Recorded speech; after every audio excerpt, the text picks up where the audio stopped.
এরে আল্লাহর বান্দা, তোরে খাটের থেকে নামাইয়া বাড়ির পিছনে মশারি টানাইয়া গরম পানির গোসল।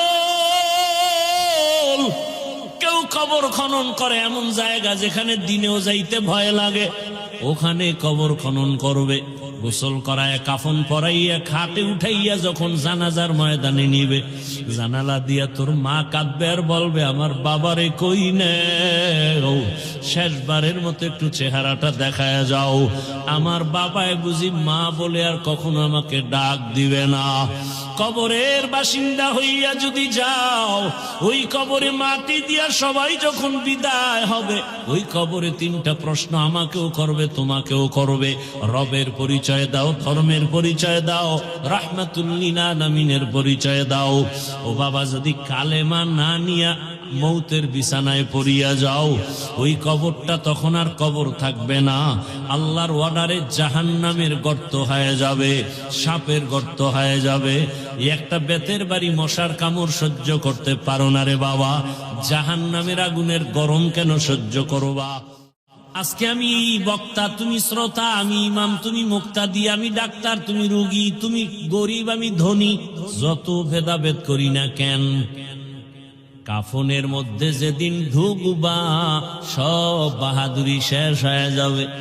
গোলামের লাশ কোনটা, মালিকের লাশ কোনটা, আলেমের লাশ কোনটা, গায়ের আলেমের লাশ কোনটা, ওর দিয়ে দেখলে বুঝা যাবে নাকি?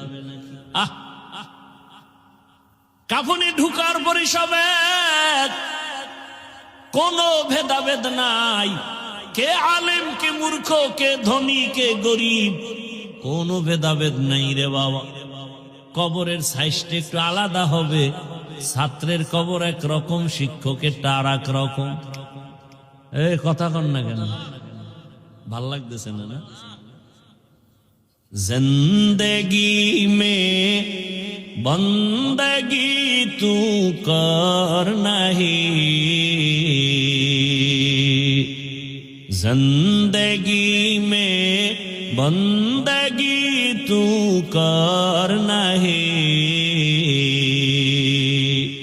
জিন্দগি বে বন্দগি শর্মিন্দা হে, जिंदगी बे बंदगी शर्मिंदा है। दुनिया में हो दुनिया का तलबगार ना हो, बाजार से गुजर हो खरीदार